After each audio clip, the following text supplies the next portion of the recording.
Welcome to the event. We're really happy that you're here. We're about to go live in just a few moments, but before we lift off, there's a few important things we want to make sure that you're aware of so you get the best possible experience out of this.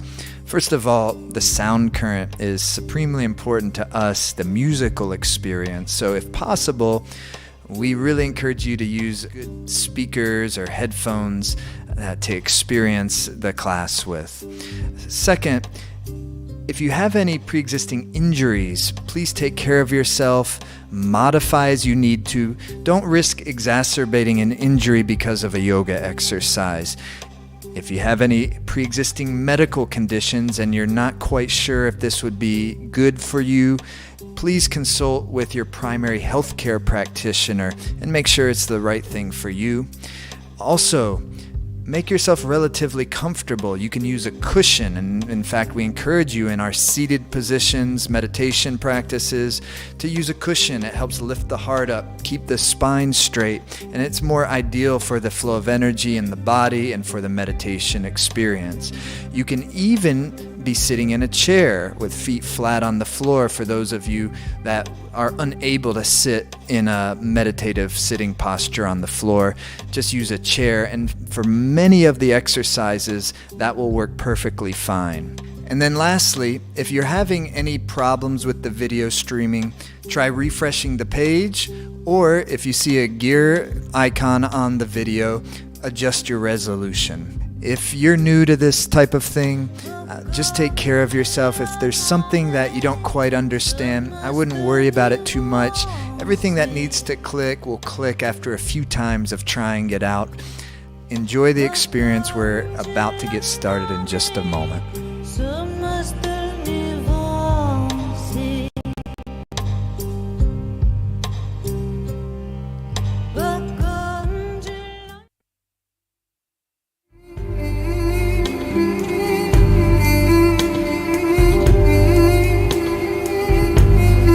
Welcome, everybody.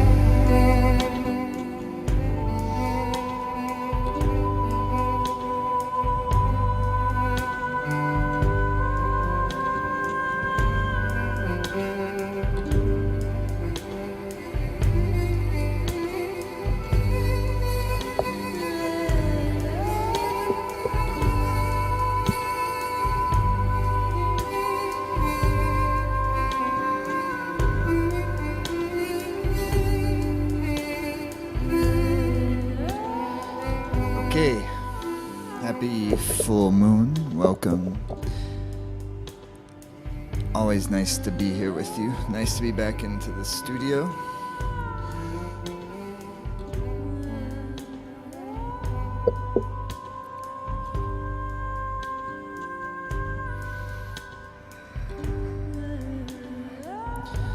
Okay, you all ready? I think we're going to have a great time. Really, I think we're going to be able to feel really good tonight. Better than good. Better than good is when you go beyond polarities and you get blissful, because blissful it's better than good, because in a certain way it's not really in the realm of good and bad. Is perhaps a little more accurate. But what ends up happening, of course, is it turns everything into a certain good. It doesn't mean that we skip over stuff and bypass stuff, but it means we do experience and recognize the goodness at the center of things. And that's transcendent, it's unspeakable, it's beyond the realm of the ordinary thinking mind, which we all have to use all the time if we're living in a human body. So we're not tripping about it, but we do acknowledge it and experience it as real. And know that this thing is a big mystery of which we have very limited understanding of as ordinary human beings, you and I. But it's a great mystery, and it's a joyful mystery. And we need not know everything to enjoy it. It's really just a request to sink into to love, sink into goodness. I want to read you something that's going to set the framework for our experience tonight. It'll take me a few minutes to read it, but I think it's a treasure, really. It's from Jigme Khyentse Rinpoche, the Tibetan Lama. And it's called, some of you have heard me read this before, Advice for a Basket Weaver. So, just relax your mind into it. Maybe become fully present. It's a great opportunity to put away the cell phone or whatever. The scrolling and the constant checking of updates and text messages coming in. And how about let's give our nervous system a break from it for just 90 minutes. Then we can go full back into it if we want to, or whatever, or not. But just creating good space by placing boundaries on what we allow our minds to do. You see, sometimes we talk about making boundaries is an act of self-love, but it's also an act of self-discipline, because when we're creating boundaries for ourselves, we are in fact in charge and telling our mind how we want to operate versus just allowing the impulses of the mind to operate us. You see the difference? By setting a boundary, we're saying, actually, we're going to kind of draw the line in the sand and choose how we're going to utilize our mental and subtle energy. Make sense? And that helps conserve your energy. And then when you're doing that in a yogic practice, it concentrates your energy into the central nervous system, and that makes you quite magnetic. And when that magnetism is there, is flowing, then we're going to feel very naturally a genuine connection to our sense of purpose. And what else is there than that? And so that brings me to the advice for a basket weaver. Some people say they have no purpose in life, yet they definitely have at least one. They want to be happy, just like all beings.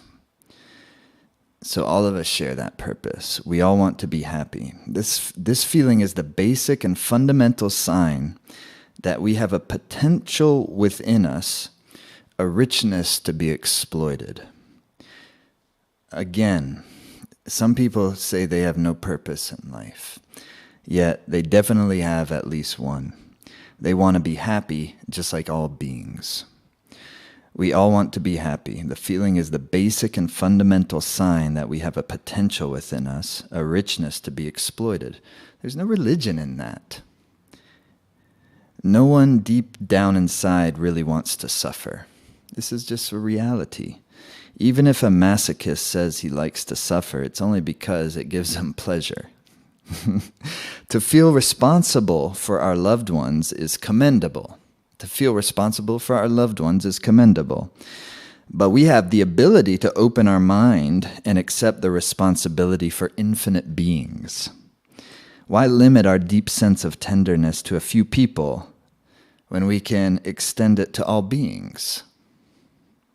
Moreover, with respect to our friends and relatives, we should offer them something really useful that we can be proud of when we die. It's not enough to make them happy by taking them on a cruise.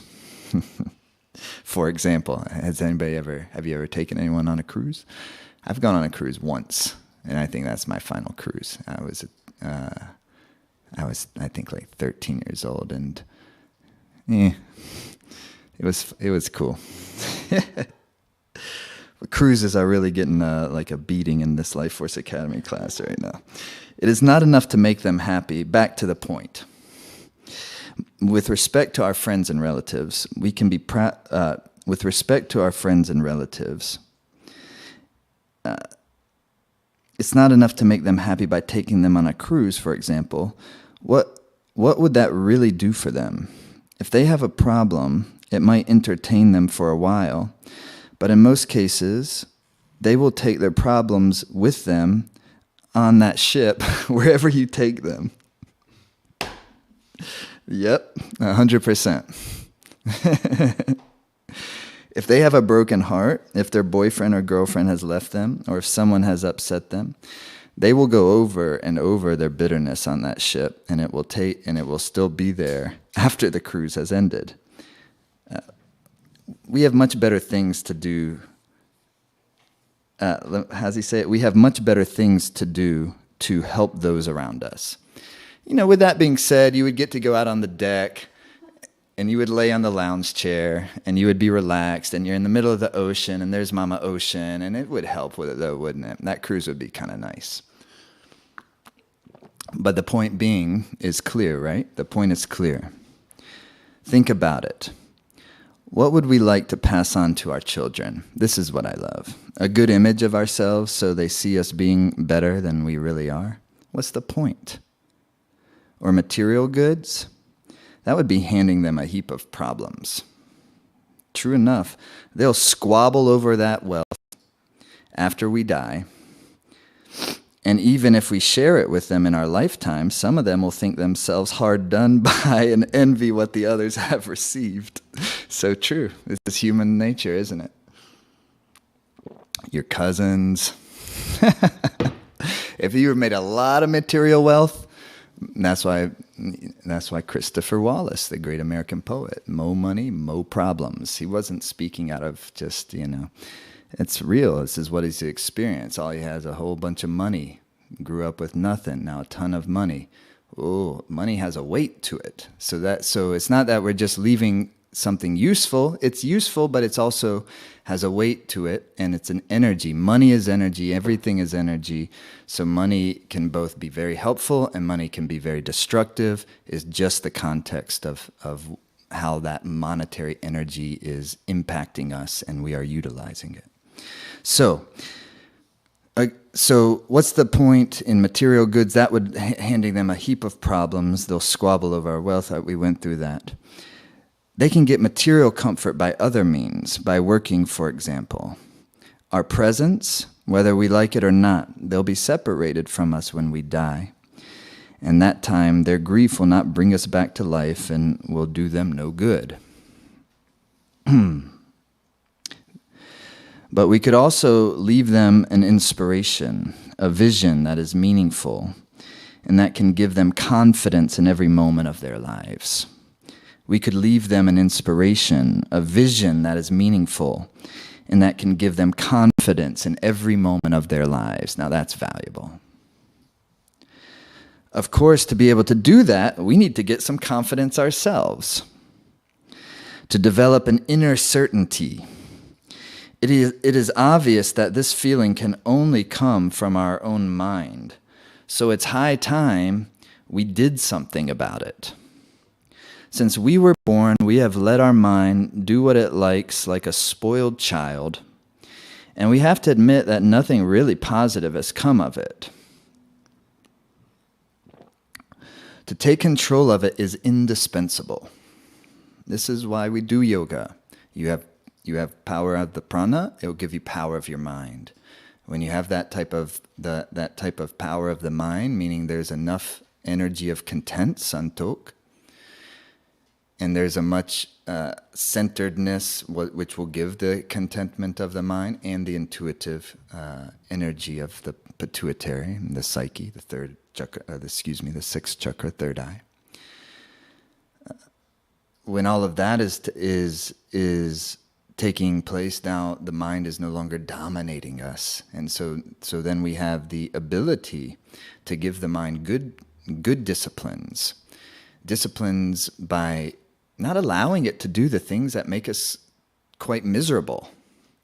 But first, what is you have to become aware of what those things are, and that's the lifetime search of just very slowly, baby steps, chiseling away on the tendencies that cause our miseries, our inner tendencies. And you get happier and happier. But the key is to not be in a rush and to not be uptight about it and to just allow it to happen. And so to take control of it is indispensable. That is something worth spending time on, even if it is just a little bit each day. So we had better think again and use our common sense. If we let our mind mistreat us so that we spend our lives suffering and making others suffer around us, that's a sign of a lack of common sense. The thoughts and words that come from a disturbed state of mind can be considered negative, quote unquote. Instead of complaining about our fate, if we cultivate altruism and compassion so that those, quote unquote, positive states of mind improve our well-being and that of others, that shows us that we do have common sense. He's being very real. Negative and positive are in quotations because they're being defined very specifically. Negative are things that are the thoughts, the feelings, and the emotions, and the desires that cause us more misery, and those around us more misery. And positive are the thoughts, the feelings, the emotions, the desires, and actions, behaviors that cause us more happiness and those around us more happiness. That's just the clear definition here of negative and positive. The underlying sense of uneasiness that we have now is actually a good thing. I like this. The underlying sense of uneasiness. Who has that? The underlying sense of uneasiness that we have now is actually a good thing. It is the expression of our sensitivity. Those who go through life without feeling ill at ease are unconscious. The uneasy feeling caused by our awareness holds tremendous potential for transformation. It is a treasure of energy that we can grasp with both hands and use to build something better. Indifference doesn't lead anywhere. If you think the whole world is your enemy, imagine that you are a basket weaver and you have a huge pile of reeds. To make baskets, you have to weave them in the right way. Similarly, faced with the challenges you encounter, you have to weave an inner basket big enough to hold all the ups and downs of life without them overwhelming you. In short, you need to take care of your mind wisely. The last paragraph, one last time. If you think that the whole world is your enemy, imagine that you're a basket weaver and you have a huge pile of reeds. To make baskets, you have to weave them in the right way.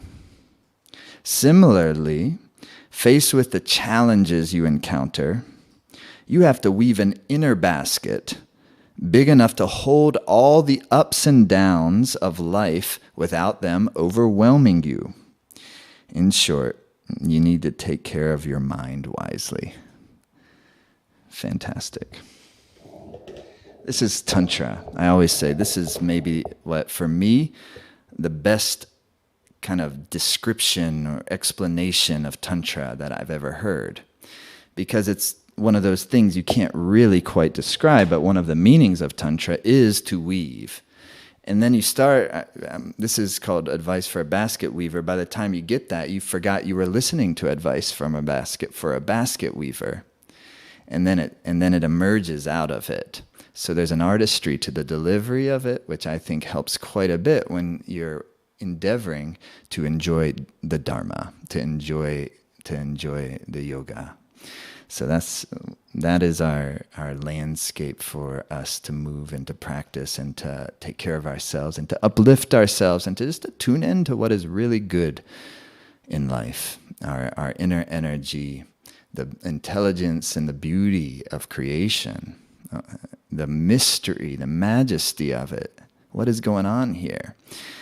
Take your hands into prayer pose.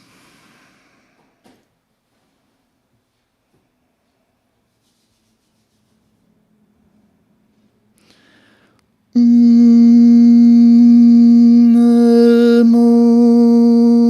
Gurudev Namo.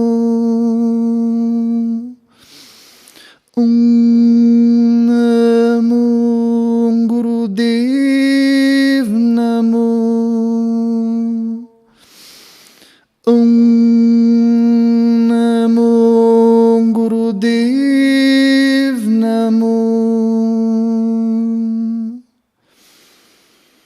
come on your hands and knees.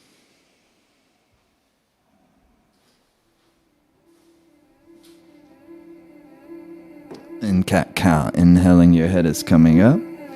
Exhaling, the head is going down. And deeply breathe.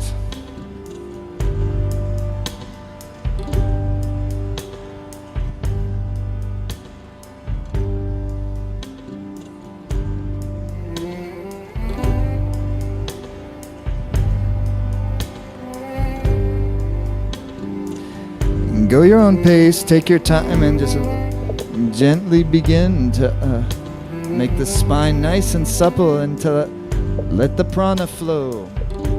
Everybody hanging out in the LFA Zoom space, it's so nice to see you. Thanks for being there. Everybody's looking amazing. Keep going.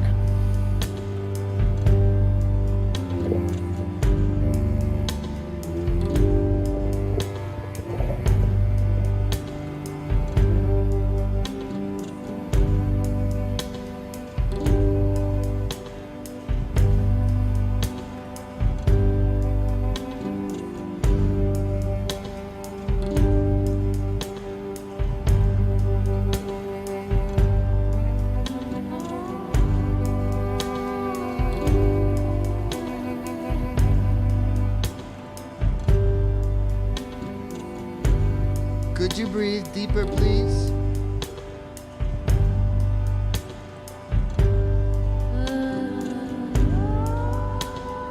Use the breath to kind of make a pattern interrupt for all the unnecessary thinking. And it's slowly and slowly, the more that unnecessary thinking is allowed to just relax and dissipate by focusing on your breath and giving yourself good breath rhythm. Like you're enlivening every cell of your body, that you're purifying your bloodstream. This is how the body starts feeling great and how the mind starts feeling great.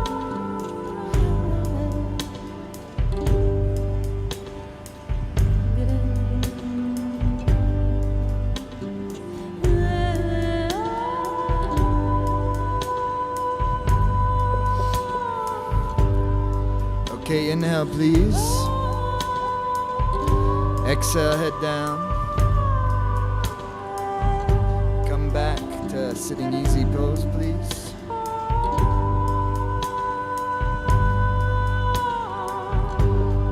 Like this. Thumbs out, fingers tucked in. Arms 60 degrees. Chest lifted, shoulder blades released. You have a cushion you can lift up on? Sit bones connected, pelvic floor lifted.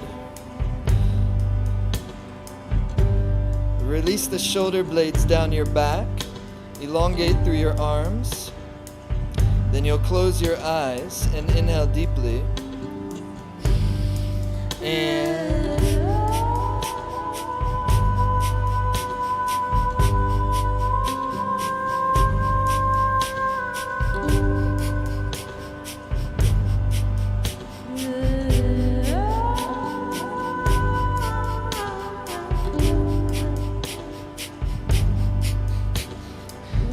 make it rhythmically substantive, the breath. It's going to open up and fill deeper and deeper as the Kriya goes along.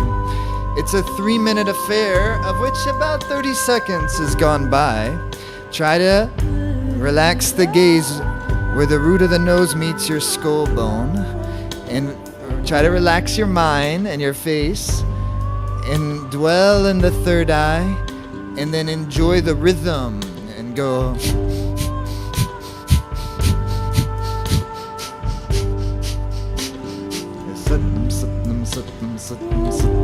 Equal exhale, inhale, equalization of the prana, apana, exhalation, inhalation, feminine, masculine.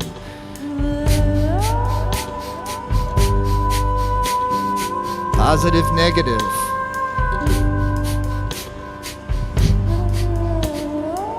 It's how we are transported into Akash, a good space, blissful space.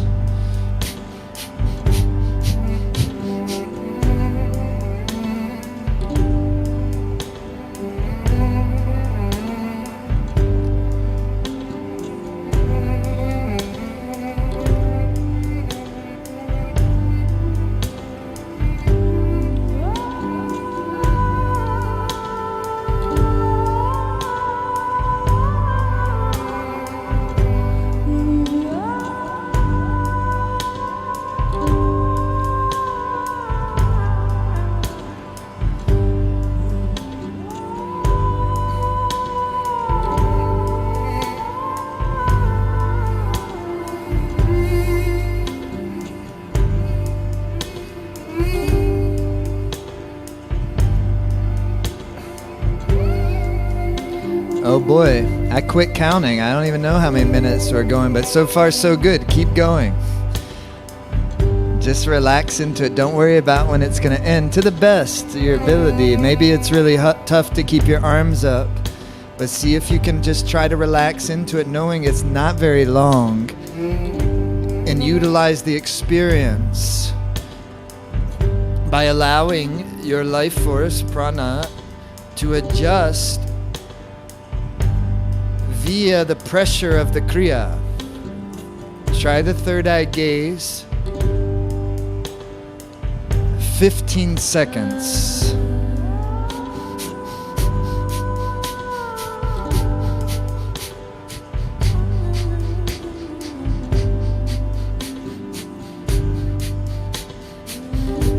Circulation of the breath and the prana. Oxygenation of your bloodstream. Inhale deeply. Thumb tips come touching above the head. Stretch the fingers wide and make your fingers tight like steel. Stretch through the spine. Inhale some more, deeper. Release your shoulders, touch the ceiling. Lift through the pelvic floor, Mulaban. Draw the navel in. Meditate the third eye. And then slowly relax and exhale.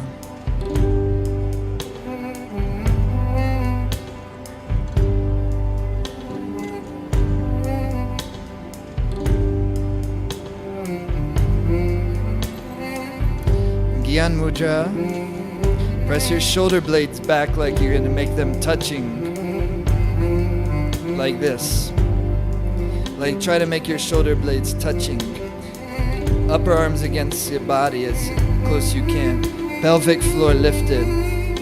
Then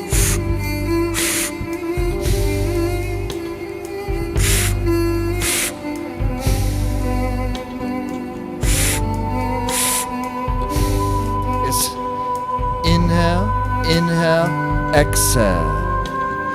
Inhale, inhale, exhale.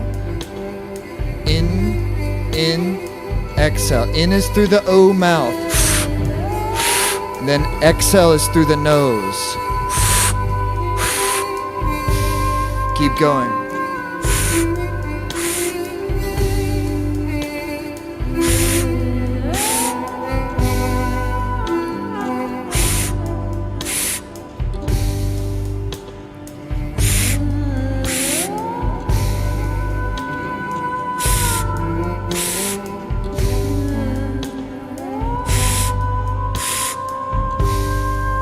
Keep going, friends. Use the navel and the diaphragm to make your exhalation excellent.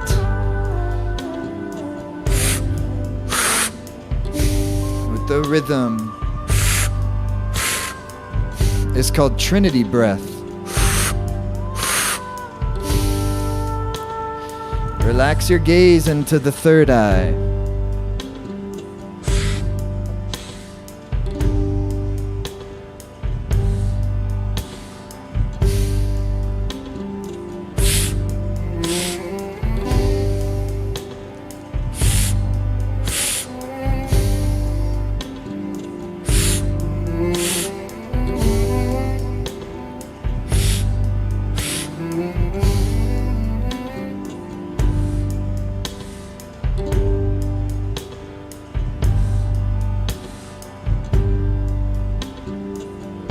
Eyes are 9/10 closed, just allowing a touch of light in.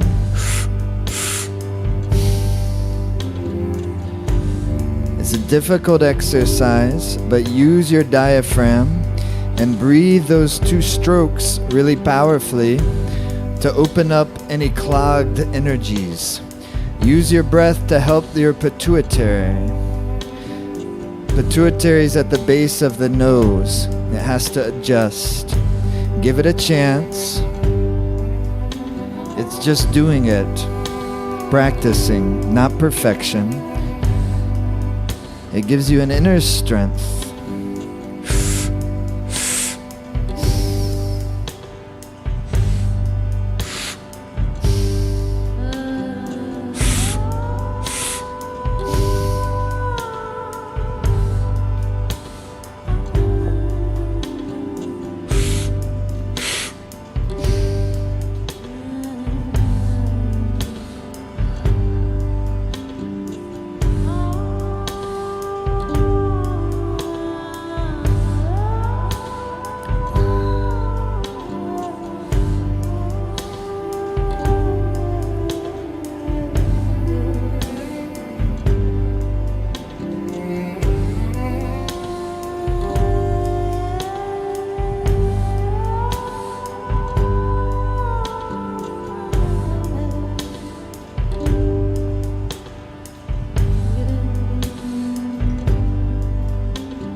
your mind is protesting, perhaps, keep the breath going.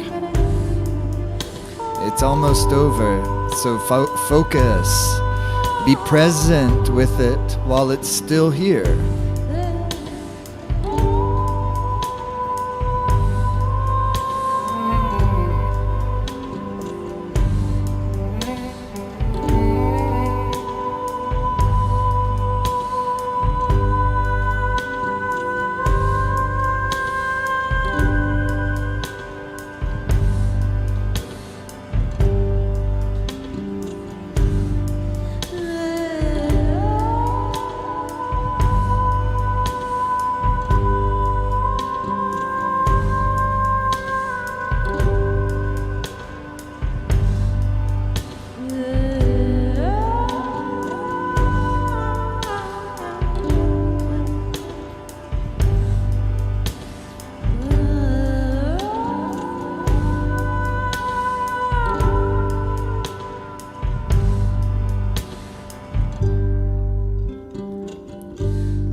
Inhale through your mouth.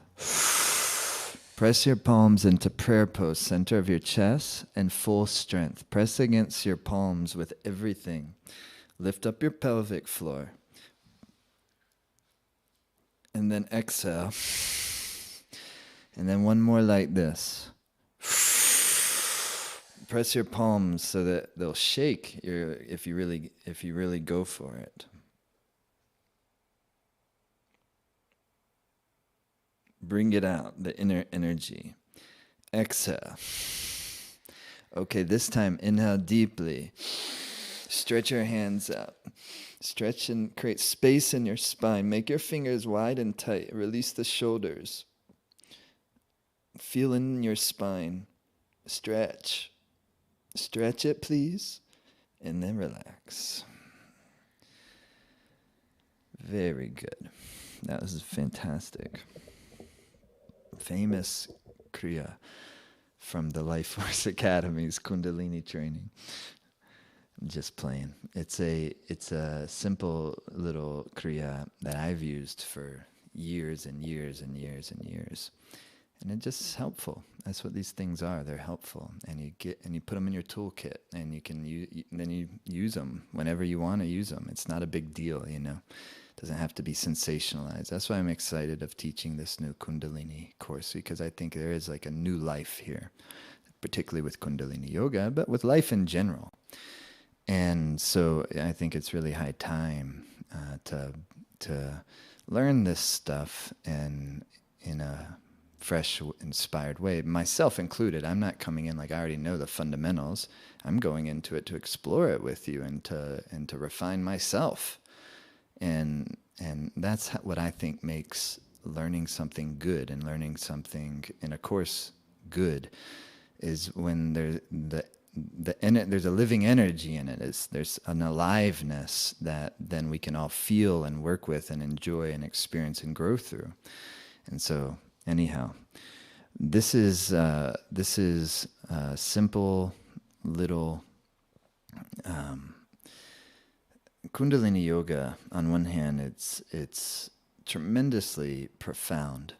And on the other hand, it's a very simple little tool to just work with the human organism in a way that is acknowledging and has awareness of and intelligence of not just the more gross, dense layers of our experience, our physical body, our nervous system wiring, our glands, our brain tissue, our bloodstream, and our mind. Even the mind in this context is more dense than when it also having awareness of the subtle body, the life force, the magnetic field, the aura, the body of radiance that can emanate from a human being, and does emanate from human beings, from all of us. And then to be able to work comprehensively with ourselves like that, it makes a big difference. And human beings have known of this, all of these facets of our existence for longer than we know, longer than we have recorded history of. And so when the world gets very dense, though, as a collective, we lose track of the more subtle aspects of life. And in order for us to keep going collectively, I think, as a species on planet Earth, it's quite important that we're attuned to the good, the subtle, the intelligent aspects of life as it exists in life, as nature. And to appreciate the beauty and the treasure of what we have here. And then through that appreciation is learning about it. And so then it makes our lives personally so much easier in a certain way. It doesn't make life easy, but it makes it so much easier for me, in my experience, and I know so many of you as well, in the sense that it allows us to kind of exit the roller coaster ride of the impermanent, ups and downs. In a certain way, ups and downs are permanent within the context of the human experience. But what I mean by that is when our minds are excessively kind of gripped by the temporary world, it puts our minds in ups and downs. It puts our emotional state in ups and downs that may be at times too big for our basket to hold it. And then, therefore, that's when life is very difficult, of course. So this is, yoga is a way to live it with joy and with love, not with rigidity and uptightness. Sometimes there's so much emphasis put on the disciplines, because disciplines are important. But so much emphasis put on disciplines that it becomes uptight and rigid. That's not the purpose of a discipline. The purpose of the discipline is to help contain your life force energy so that we can enjoy life, so that we can be happy, not that so that we become uptight or snobbish or a little too rigid. And of course, that's a dance. We're going to be uptight sometimes. We're going to be whatever. So it's not being like overly critical of anything. It's just bringing our awareness to the nature of the mind. And by bringing our awareness to the nature of our mind, there's kind of an autocorrect system that we come equipped with. And just awareness itself, loving awareness. When you bring loving awareness to the tendencies of your mind, awareness is the intelligence and wisdom, but loving awareness is intelligent wisdom with compassion. And the compassion is key. So loving awareness, when that is just applied to our life and to the observations of our minds, that's when you get this wonderful kind of autocorrect system that will kind of continually help keep our prana well centered in ourselves. And when the prana is well centered, that's another way of saying that's living a dharma. That's becoming a dharma. That's allowing the Dharma to come alive through your life. So these Kundalini Yoga are tools that are fantastic assists for that. But it's always important that we keep awareness, consciousness on what the real yoga is not the tools, but the process of experience of cultivating loving awareness and applying it to your life. And the tools will help to bring that out, to make that available, and to give us the vitality to do that, because of course that's not easy. It sounds so easy when you're like explaining it in a yoga class, when we're just doing kriyas that make us feel really nice. And what does that mean? Oh, I can feel the loving awareness. I have access to that. But there will be times, of course, when that will be tested tremendously. Those are called our emotional triggers. And that's where our karmas are. And so that's part of the basket, is recognizing that this is all of these, even when we're triggered, it's helping us grow. It's helping us grow. And so anyhow, here's what you're going to do is come onto your backs, please.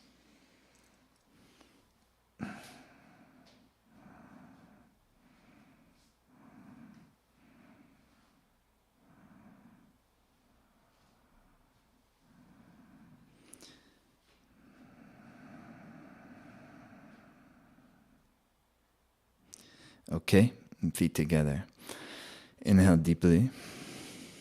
Fully exhale. Inhale deeply. And fully exhale. Inhale, come into stretch pose.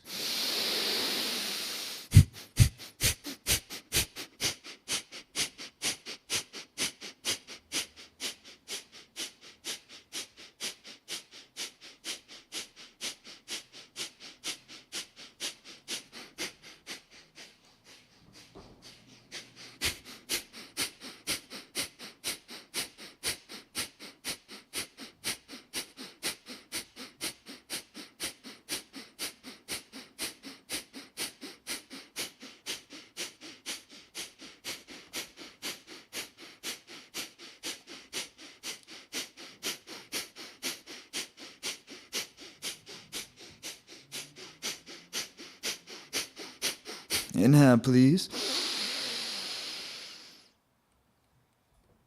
And draw the navel in. Exhale.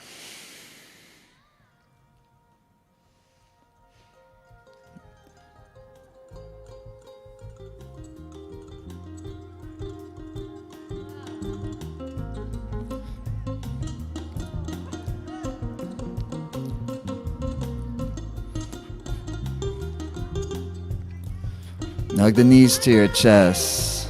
Rock and roll a little bit. Come on. Don't make it too serious. Just come and rock and roll. And come on up to easy pose. No, not easy pose. Stretch your legs out wide. Inhale, center. Turn to the either side. Exhale, down. Inhale up. Turn to either side. Exhale, down. And feet are flexed, and all the energy's in your toes, you know that?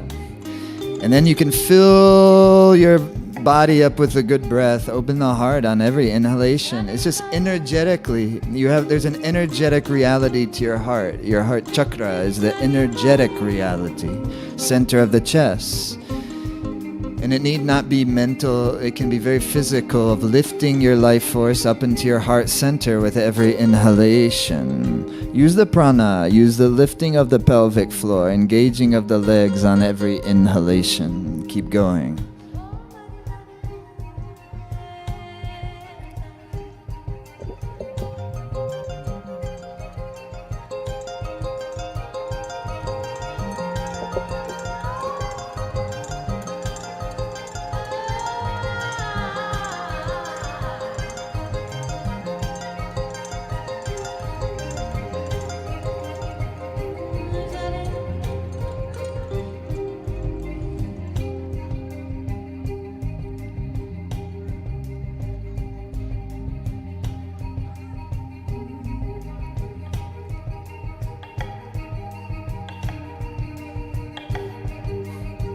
Inhale, center, and hinge forward, exhale, down.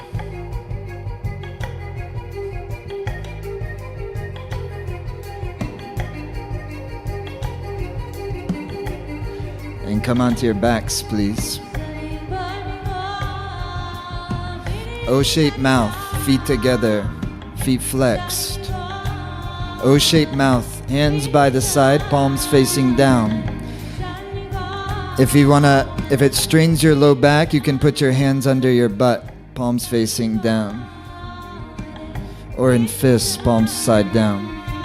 Make a O-shaped mouth first, then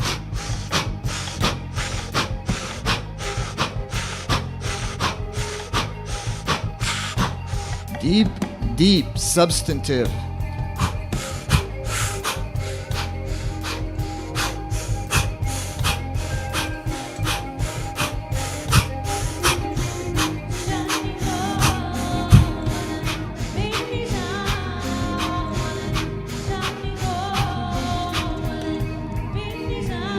Now begin bringing the legs up to 90 degrees and slowly back down. Keep the feet flexed, toes energized, keep the breath going. And it's a little harder to do it slow, but it'll work with you better. It'll develop your core deeper. So just don't go for how many reps. Go nice and slow, but keep the breath rhythm and develop the navel power, the navel prana, the abdominals, the pelvic energy, the core energy.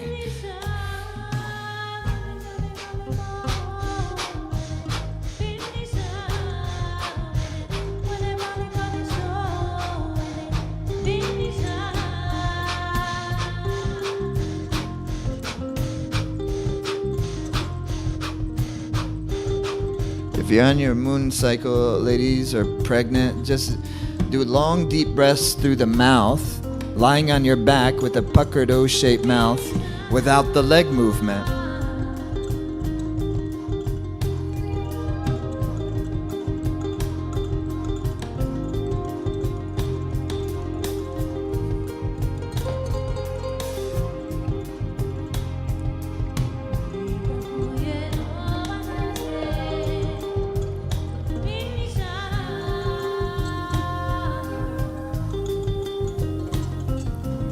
If you have to rest, just rest. And then when you can do it again, pick it back up.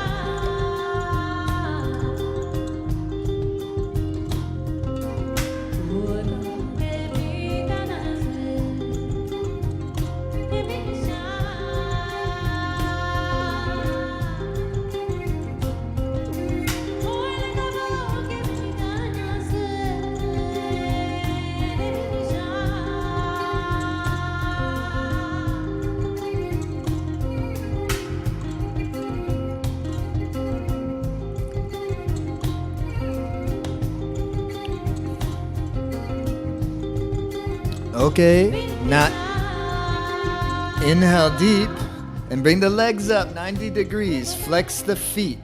Now draw your navel in. Please your navel in. Come on. And relax. Exhale. Beautiful. Relax, relax. You know? Sometimes it's slower and deeper.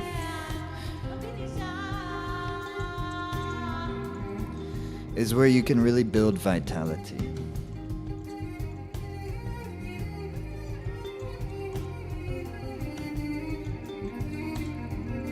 Rhythm though is key. So it's slower, but still you have a soulful rhythm pocket to your breath.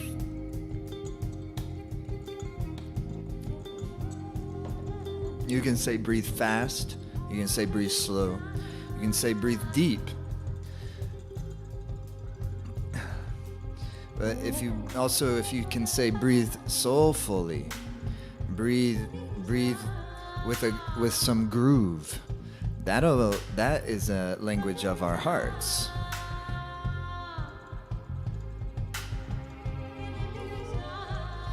Okay, O-shaped puckered mouth, same breath.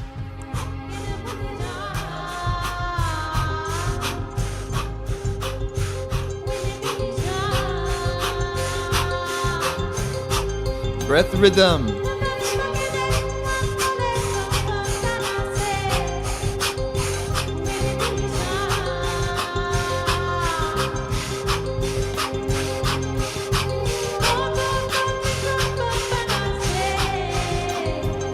Oxygenation of the blood. Now alternate leg lifts. Just like Megan's doing. One leg is up, one leg is down. The rhythm.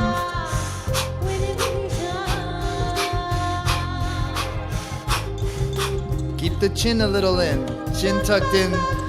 Heart will be open.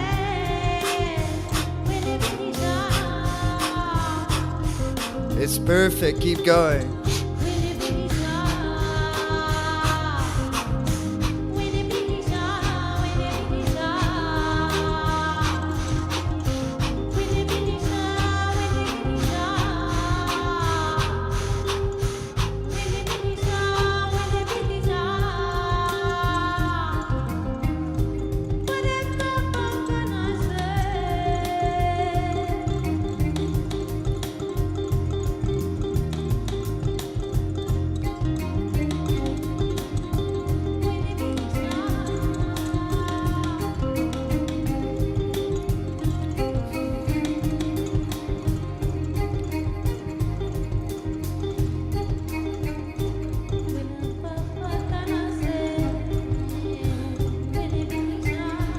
You know what I mean? With some love, with that rhythm.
Inhale deeply. Relax. Good job, everybody. Relax, relax. Make it a good relax. Let yourself go, relax. Even if it's just a few moments, it's learning to, when you relax, you fully relax.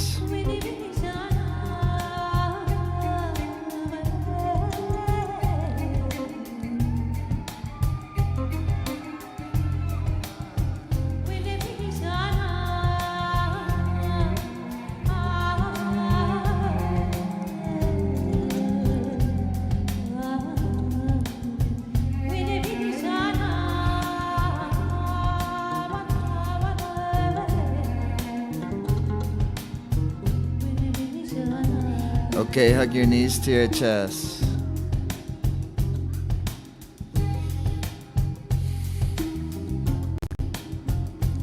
Breathe here for 60 seconds.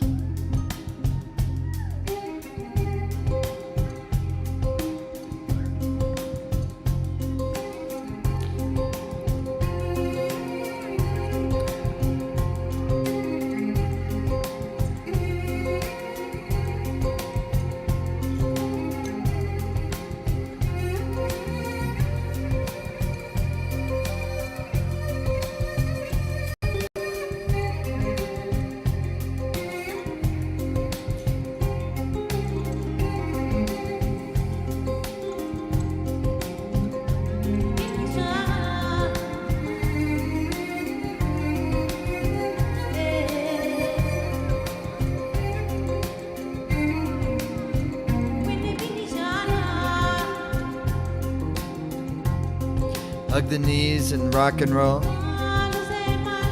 Rock it up onto your sit bones as you come forward and rock back onto all the way onto the spine. Tuck the chin in, rock all the way to the cervical spine.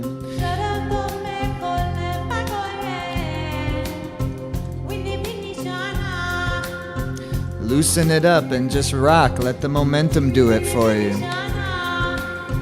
It doesn't have to be perfect.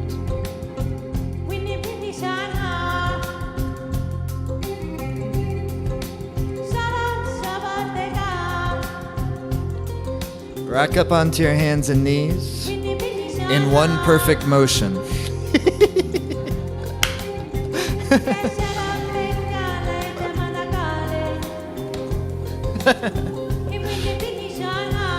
Next time, Megan. All right. Chin is up. Hands are spread wide. And chin is up. Make the O-shaped mouth. Same breath rhythm. It's not quick in this case. It's rhythmic. It's substantive. The exhale and the inhale are of equal strength.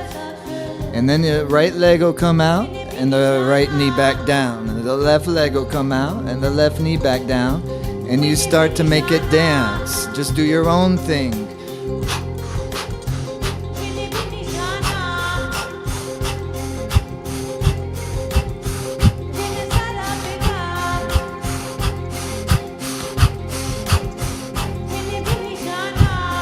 Chin up a little, shoulder blades release.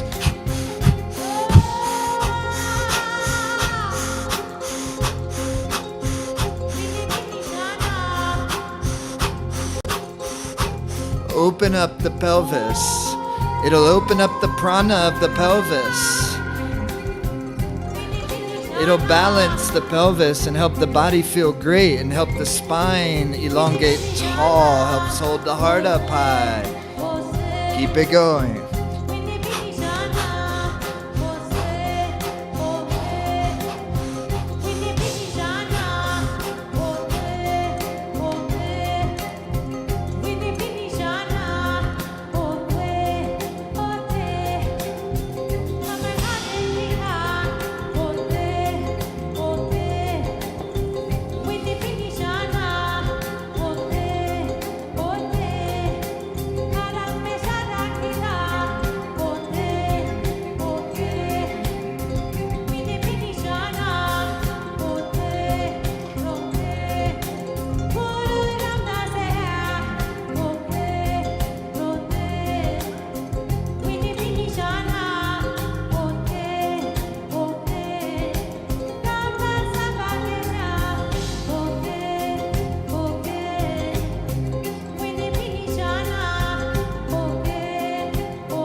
Now as the right leg comes out, the left arm reaches out. And as the left leg comes out, the right arm reaches out. And you're not going up towards the ceiling, you're going out. Reach. Reach between the toes to the fingertips and go. Put full presence into it. Put full feeling into it. Reach. Open. Breathe.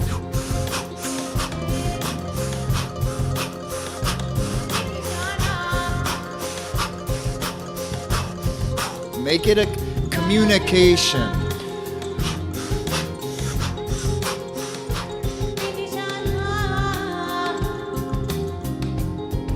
Keep going.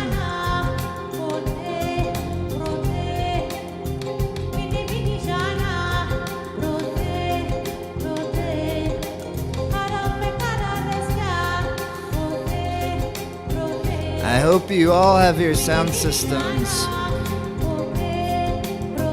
full volume. Keep going.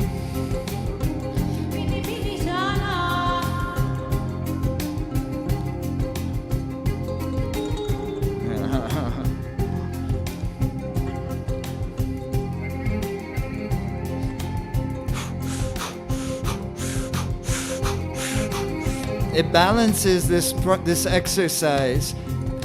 The prana apana, positively charged life force, pranavayu. Negatively charged, eliminating apanavayu.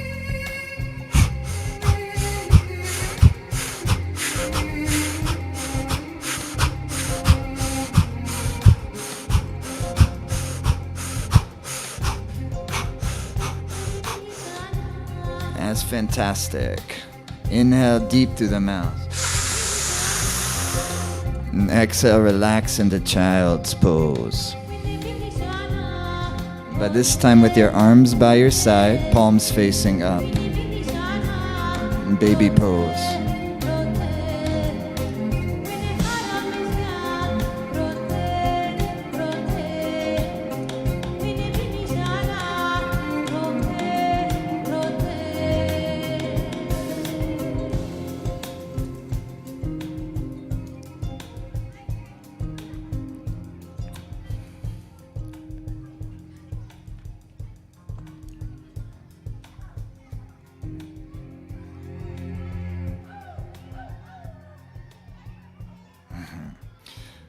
That's really good. All right, friends, come up for frog pose. Your heels will be together, toes on the ground. How about have a little water first?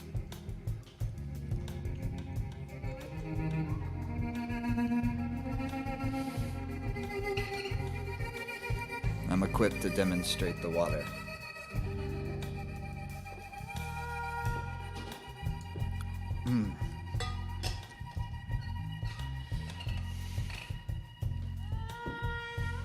You ready for these frogs?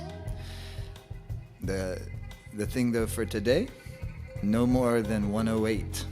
Don't go beyond 108 repetitions, okay? So, inhale, heels are touching, and straighten the legs, and exhale back to the starting point.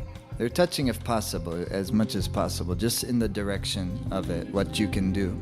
And straighten the legs, take a deep inhale. It's all about the breath in this. That's what people forget, because we want to put so much attention on the posture, and the posture is of course important, but put your focus now into your deep breath. And really you're going 26 repetitions. If we haven't stopped though at 26, you can keep going if you wish.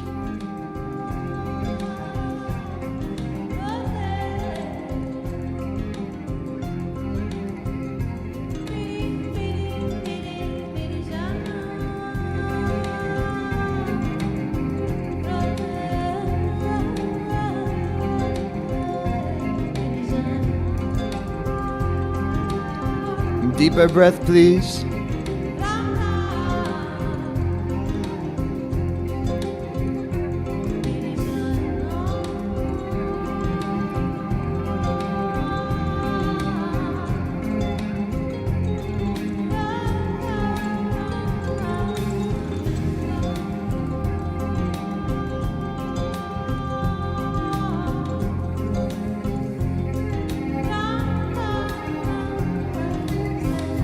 What number are you on? 32, oh my goodness. Inhale, please, deeply.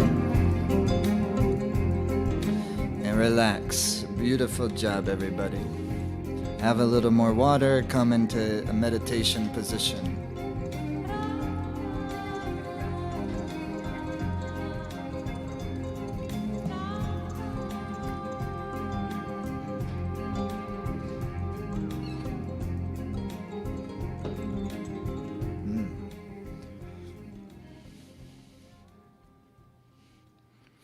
Okay, the final exercise of the Kriya, and many of you know this Kriya, Saibi Kriya, one of my personal favorites. And this final exercise, I think, is the most important one of the Kriya. But there's really, of course, no most important one. But I mean that because it always feels to me like everything that we've done thus far in the set, starting with lifting the legs and moving forward from there, is really creating a ideal environment for this next exercise, to where now you can really take that energy, the pranas of the lower triangle, from below your diaphragm, and then use now that bioavailable energy. Opened up the pelvic floor, opened up the pelvic bowl, get the energy circulating up into the heart, and now you can take that energy up, and it uses the 60-degree angle and the 90-degree angle to create a powerful force of your mind. So this is the types of fantastic meditations that give us more and more ability to weave a basket, to weave our life's basket in a very powerful and brilliant way. Using this exercise uses the bani, the sound of the great master Guru Gobind Singh, his Jap Sahib. Your arms will be 60 degrees. Fingers are nice and firm, palms faced together, towards each other. Heart lifted up on the sit bones like this. Through the nose. Inhale, inhale, inhale, exhale, inhale, rest. Like that. Inhale, inhale, inhale, inhale, rest. inhale, X, inhale, X, inhale, X, inhale, rest. Keep going. Through the nose, breathe.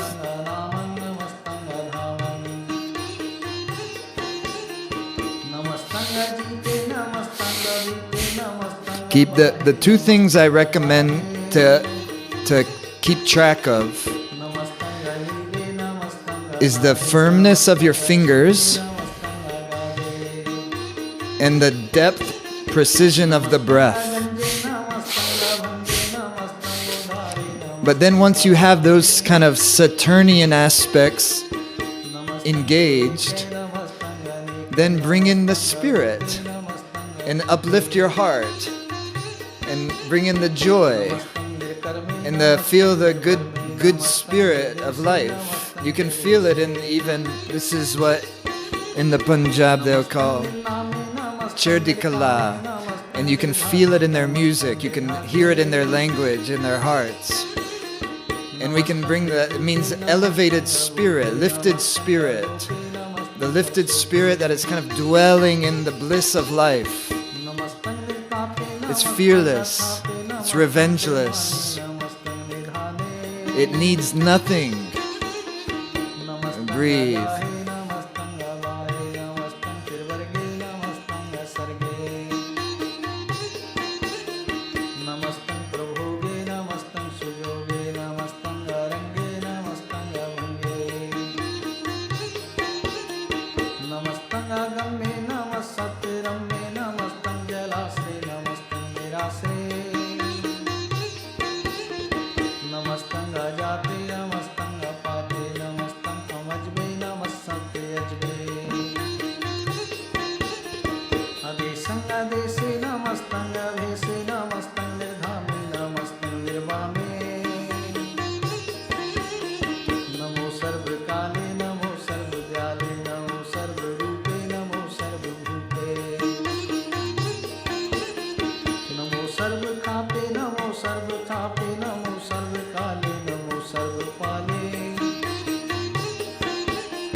You know, it's called Purify the Psyche, and you'll feel the clarity, the crystal clearness.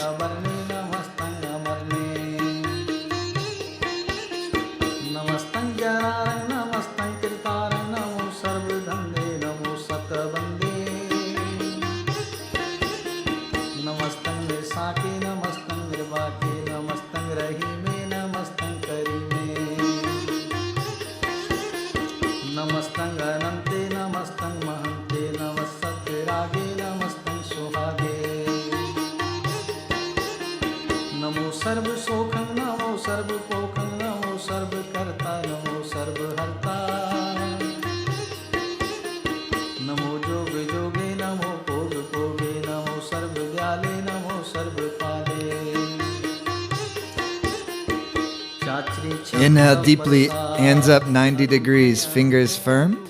Release your shoulder blades, touch the ceiling, lift your pelvic floor, draw your navel in. Elongate, space in the spine, and exhale and meditate. And relax your hands down onto your knees or lap and sit with your heart held high. Allow your breath to just flow ever so naturally. Let the mind relax and just dwell and observe the feeling of your prana in your body. And allow your mind to be more and more spacious. And your heart to be a bit more expansive. And then just feel and dwell into that space.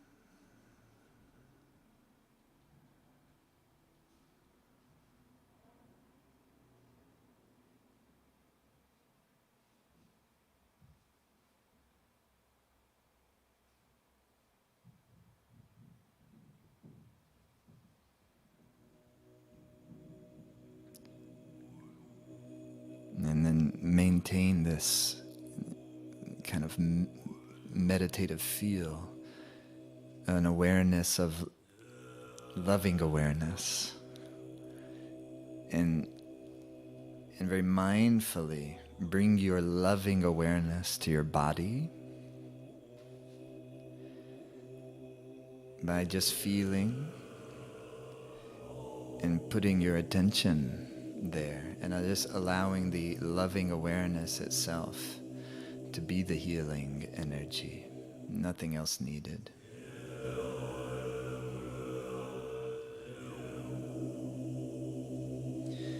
And bring your awareness to your tender heart. And be nourished like that in this way. And bring your loving awareness to your brain tissue and nervous system.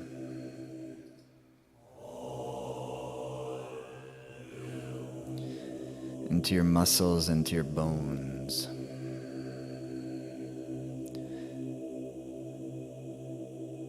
And bring that loving awareness to your digestive organs and to your spine.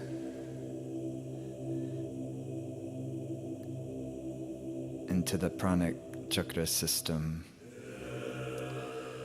your crown and pituitary and thyroid, Vishuddha chakra, and your heart center, thymus gland, Anahata chakra, and the navel, the digestive, subtle fire, Manipura chakra, Swadhisthana, the sexual, creative, reproductive force of your organism. My goodness. Allow that loving awareness to be there, to feel there. And the root chakra of Muladhara. Connect it deep down into the earth. And bring your loving awareness to the earth herself, and the earth as it connects to you, as you feel the weight of your body resting against her, and bringing the awareness to the reality that you are a part of her just as much as any plant is a part of her, and any other life form. That your body is an emanation of the earth.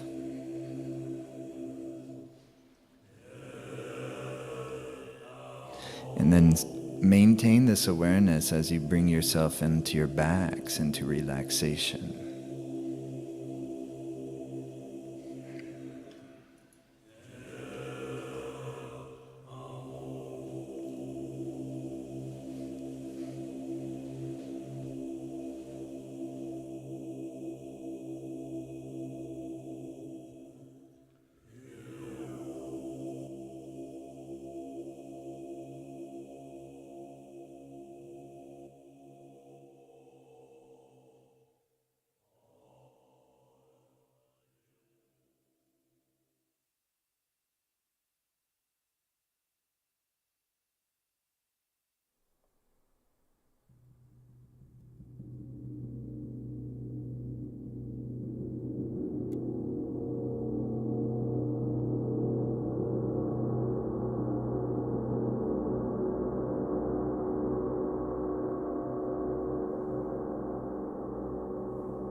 exhale. Inhale deep. Exhale. Move your fingers and toes. Rotate your wrists and ankles.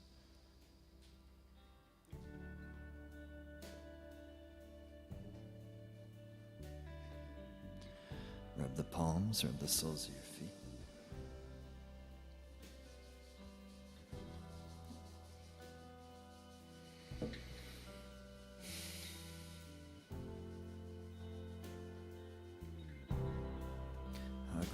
Hug the knees to the chest, rock and roll.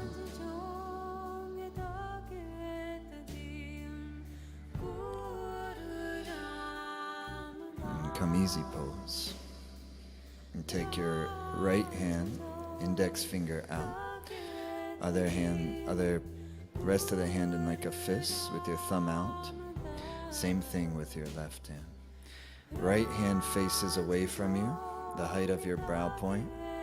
Left hand faces towards you, height of your brow point. Touch the index tips, Jupiter tips. Hold it like it, make a V shape at the height of the ajna, the brow point. In front of the body though, the key is to keep your shoulder blades released down. And in order to do that in a sustainable way, lift up on your pelvic floor. And so feel into the posture, release the shoulders, heart open. And then with the eyes open, look at the V, and then close your eyes and see the V through the closed eyes. And then through the breath, it'll be a 2-stroke inhalation in just a moment, and a 2-stroke exhalation. The inhalation is through the O-shaped mouth, and the exhalation is through the nose. I'll guide the rhythm.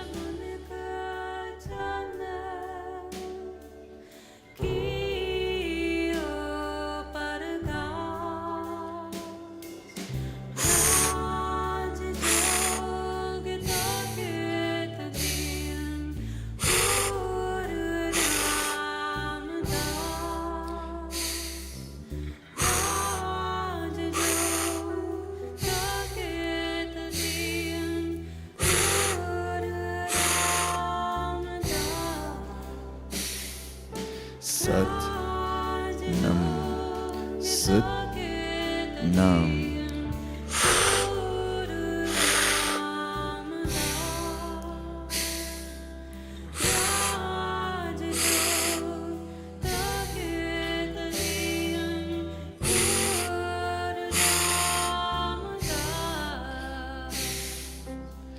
O-shaped mouth for the inhale, and through the nose for the 2 exhale.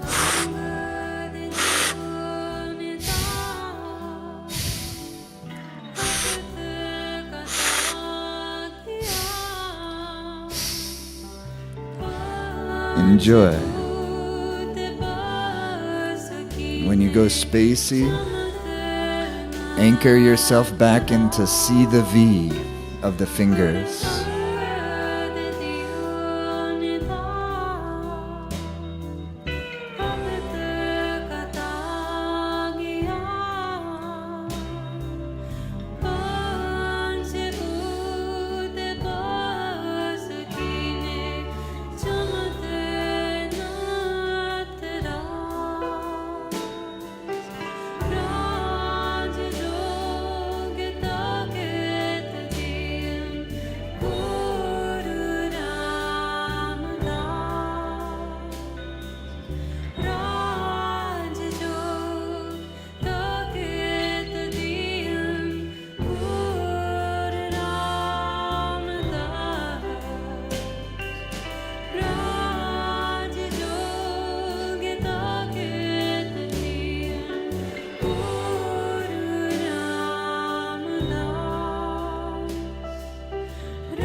Shoulder blades release, heart open, see the V, the rhythm.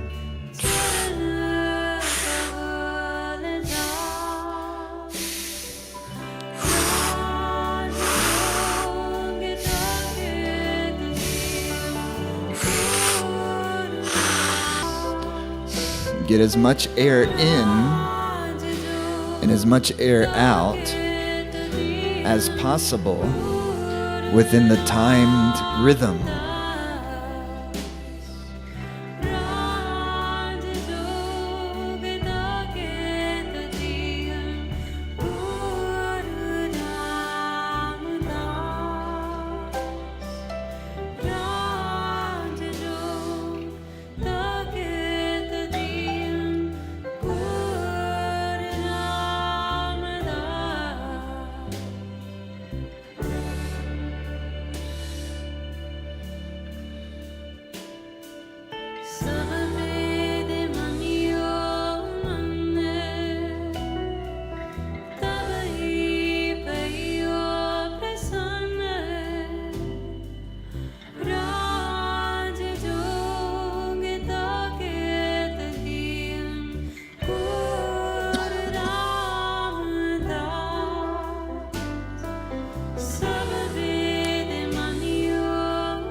Through the mouth, inhale. And press the two fingers together and lift through the pelvic floor. Heart soften, third eye gaze. Hold the position and through the nose, exhale. Deep inhale. Press the two fingers, tighten the spine, lift the mulban. Hold the position, exhale. Inhale deeply. Press the two fingers to bring out an inner strength. Lift the pelvis, tighten the spine, and be blissful though. And very slowly relax. Relax into meditative space.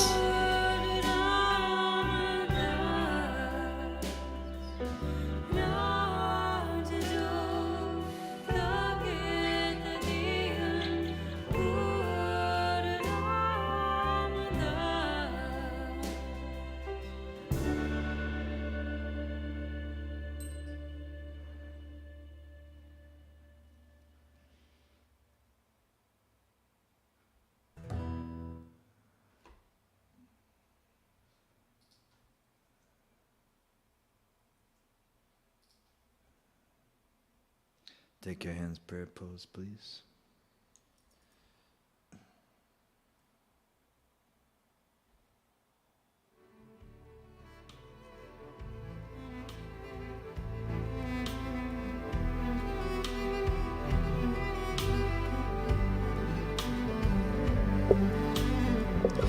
And give a good wish. All through your time and space.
Thank you, everybody. Thanks, Aki. Awesome, man. Thank you, Megan. Okay, thank you, Life Force Academy team. Thank you, everybody who's here. And we did a good job, I think. Happy full moon. Take all the time you want to just, relax and don't, if you don't have to, don't jump right into the next thing. Enjoy. I'm going to head over to Zoom as a way of doing that, of integrating in.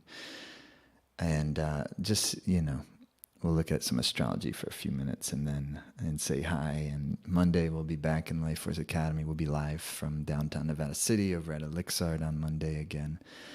And then there won't be a class next Thursday, but there'll be a webcast Saturday. And that's going to be at 10:30 a.m. a week from this Saturday, whatever date that is. And that's going to be great. And that's going to be another kind of launch off of this new Kundalini course. It's called Kundalini, the Essential Course. It's something I'm pretty excited about. And we're going to be starting it, I think, at the end of March is when it starts. And we're going to be doing it together for a period of about 6 weeks. And so anyhow, you'll hear about it. If you're not over on the Zoom room yet and you want to come hang out, would love to have you over there. Would love to chat. Okay, see you soon.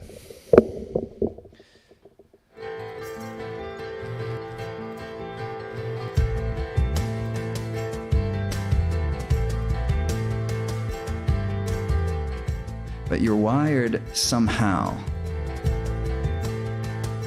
Like you have a certain way of existing that is absolutely natural and skillful for you. You're talented in that way. It's how your heart expresses itself. It's how you get inside of love and how love expresses itself uniquely through you. If you have a mind, you have a mission. If you have a mind, You have a mission. If you have a mind, You have a mission.